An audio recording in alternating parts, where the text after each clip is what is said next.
Halo Taurus, selamat datang atau selamat datang kembali. Ini adalah general timeless reading, jadi kapanpun kamu nonton adalah waktu terbaik kamu untuk dapat pesan ini ya. Oke, kita mulai dulu dari tema besarnya. Ini adalah Five of Swords. Five of Swords itu tentang apa ya?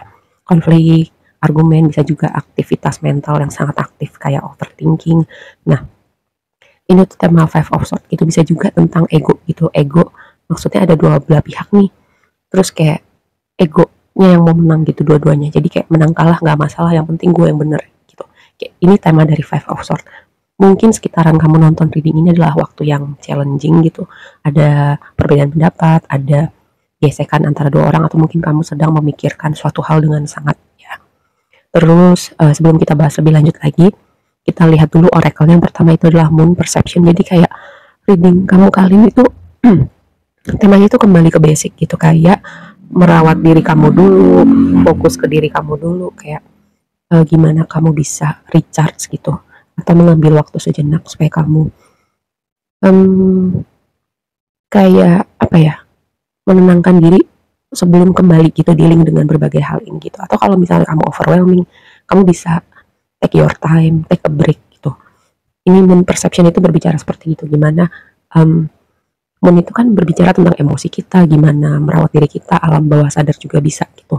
Dan di sini kata kuncinya persepsi. Mungkin sesuatu hal tentang apa yang kamu persepsi tadi, karena ada tema tentang konflik dan argumen. Mungkin persepsi kamu tentang sesuatu hal itu memberi apa ya, memberi suatu filter tertentu, jadi mungkin terlihat lebih buruk, atau kamu nggak bisa melihat sesuatu dengan jernih gitu. Apalagi ketika dalam kondisi emosi tertentu, kita bisa melihat sesuatu hal dengan bias gitu.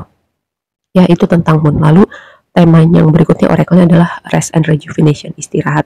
Tadi aku bilang ada tema kayak merawat diri kamu dulu, take a break kalau perlu gitu, atau kamu mundur sejenak nih, menjauh dulu, merecharge diri kamu. Dan ini gambarnya juga kayak orang lagi meditasi gitu. Orang meditasi itu kan apa? Supaya pikirannya tenang dulu gitu, tidak terombang-ambing dengan segala macam keriuhan. Ya, mungkin juga ini sebuah pesan kamu untuk bisa jadi ya mencoba bermeditasi atau melakukan hal-hal dalam rentang waktu tertentu, kayak menetralkan pikiran kamu terlebih dahulu. Nah, balik lagi ke tema si Five of Swords itu dikonfirmasi sama Fish. Fish itu bisa berbicara tentang keberlimpahan, bisa berbicara juga tentang perjalanan spiritual gitu. Mungkin overthinkingnya kamu itu ada kayak aku mendapat tema tentang spiritual awakening, atau ada yang berubah secara signifikan gitu tentang diri kamu, tentang hidup kamu, dan itu semacam hal yang jadi apa, menimbulkan banyak gejolak di dalam diri kamu gitu.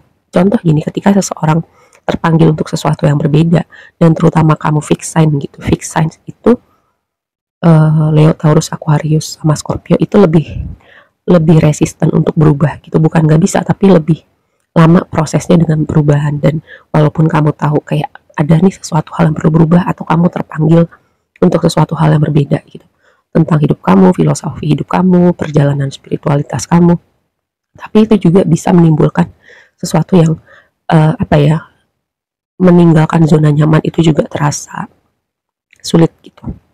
Nah, satu lagi berbicara tentang keberlimpahan gitu, mungkin ini berhubungan dengan keuangan ya, ada konflik tentang keuangan, konflik dengan pekerjaan.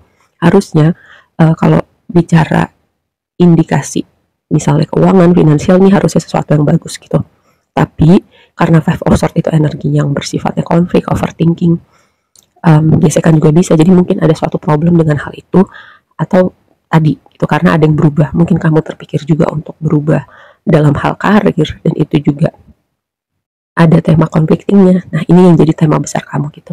Makanya kayak ada tema yang tadi rest and rejuvenation, gambarnya seperti orang meditasi itu, untuk kayak kamu bisa ibaratnya kalau misalnya sungai, kalau tenang itu kan bawahnya kelihatan gitu, tapi kalau misalnya ada yang lewat gitu, airnya kayak tanah-tanah lumpur yang di bawah itu naik, kan jadi bawahnya nggak kelihatan seperti itu. Jadi biar airnya tenang dulu, seperti itulah pikiran kamu gitu. Jadi kamu bisa melihat segala sesuatu dengan jernih, dan kamu tahu kayak setelah ini gue mau ngapain gitu, apa yang gue lakukan ke depannya, perubahan yang perlu gue ambil. Walaupun ada rasa tidak nyaman, kamu tahu apa yang perlu kamu lakukan. Nah, itu seperti tema yang akan kamu temuin gitu sekitaran kamu nonton ini. Dan semoga ya ini akan membantu kamu untuk lebih aware lagi Nah, blessingnya adalah ini sesuatu yang menarik. Nine of Wands itu kan berbicara tentang orang yang pernah terluka gitu, dan konfirmasinya adalah ring yang gambar cincin itu. Ring itu bisa ikatan komitmen, ikatan pernikahan juga bisa, hubungan. Dan Nine of Wands itu kayak hal pertama yang aku dapat adalah gini, ada orang yang misalnya pernikahan pertamanya itu gagal gitu, tapi pernikahan keduanya itu awet seterusnya. Nah, contoh ini nih, aku dapat hal ini gitu. Jadi mungkin mungkin problemnya buat kamu bukan pernikahan gitu, tapi ada suatu komitmen ikatan di waktu lampau yang mungkin gak berjalan seperti maunya kamu, tapi dari hal itu kamu belajar sesuatu untuk hal yang akan kamu temuin berikutnya, jadi kamu punya bekal gitu. Dan ini blessingnya buat kamu. Jadi luka kecewanya kamu atas kegagalan atau apapun yang di luar maunya kamu gitu, membawa kamu ke suatu tempat yang lebih baik gitu, atau sesuatu tempat dimana kamu bisa level up, naik kelas, masuk ke fase yang lebih untuk evolusi jiwa kamu, seperti itu ya. Nah, yang jadi tantangannya adalah Magician sama Key gitu. Magician lagi-lagi kan aku bilang ada sesuatu tema tentang pikiran gitu. Entah kamu lagi overthinking, entah kayak pikiran itu lagi berkabut, atau dalam suatu kondisi mungkin emosi kamu bergejolak, jadi kayak kamu kurang juga bisa melihat segala sesuatu dengan jernih. Nah, Magician itu kan kekuatan pikiran. Untuk kita mewujudkan sesuatu itu segala sesuatunya dimulai dari pikiran dulu gitu. Makanya ada tema seperti kamu perlu melakukan sesuatu yang bisa membantu kamu menjernihkan pikiran kamu gitu. Journaling juga bisa gitu ya, kayak kamu tulis apa yang mengganggu kamu, atau kamu nulis pro kontra tentang sesuatu hal yang perlu kamu hadapin, misalnya untuk memilih sesuatu. Terus juga apa ya, kayak kamu meluapkan apapun yang mengganjal, terus kayak ditulis gitu semuanya. Nanti kamu lihat deh efeknya setelah itu seperti apa. Nah, konfirmasi adalah kunci. Kunci itu kayak sesuatu hal yang terbuka gitu. Jadi kayak aku mendapatkan ini, ada hal-hal situasi yang akan terbuka gitu untuk kamu ketika kamu sudah ada yang berubah gitu, dengan persepsi, dengan pikiran, dengan dialog-dialog yang ada di kepala kamu, cerita-cerita yang selalu kamu ulang di dalam kepala kamu. Nah, itu kalau kamu mau sesuatu yang berbeda, cerita yang kamu ulang di dalam kepala kamu juga harus berbeda gitu.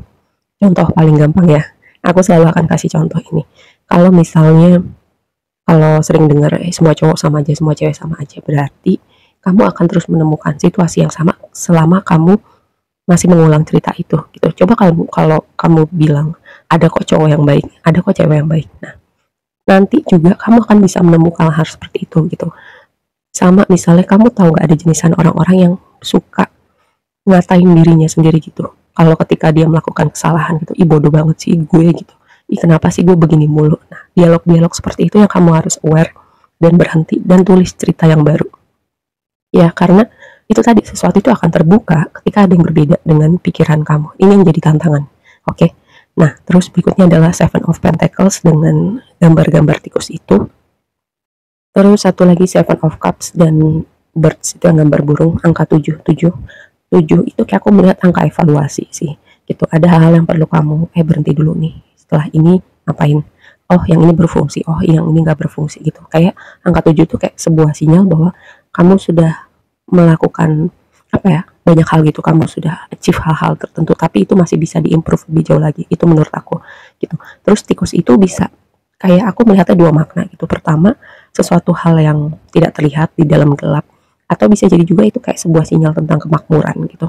Karena menurut aku tikus itu yang paling gampang beranak pinak, salah satu yang paling gampang beranak pinak gitu, tapi juga tempatnya di tempat yang gelap, tersembunyi. Jarang-jarang kan tikus keluyuran di jalan gitu, paling kalau malam nggak ada orang. Nah, kayak ada sesuatu hal yang perlu kamu sadar, atau mungkin ada momen hal-hal itu akan muncul ke permukaan gitu. Karena yang berada dalam gelap gak akan selamanya bisa berada dalam gelap. Ini sebuah metafor. Terus juga Birds itu bisa berbicara tentang komunikasi, bisa berbicara juga tentang keriuhan gitu. Komunikasi, dan Seven of Cups itu kan bisa berbicara tentang kebingungan gitu ya, pilihan, kebingungan. Mungkin ini bukan waktunya berbicara gitu atau bercerita kepada banyak orang, karena bisa jadi ya efeknya itu bukannya membantu, malah bikin tambah bingung gitu. Makanya tadi balik ada tema, kamu perlu kayak menarik diri dulu. Gimana caranya kamu bisa menjauh dari keriuhan, mengambil waktu sejenak untuk diri kamu gitu. Mungkin di dalam sunyi kamu bisa mendengar jawaban itu, atau di dalam sunyi kamu bisa sampai di titik jernih gitu pikirannya, atau bisa melihat apa hal-hal yang kamu perlu lakukan setelah ini. Oke, aku rasa segitu aja dulu. Semoga bermanfaat dan sampai ketemu di reading berikutnya ya. Bye.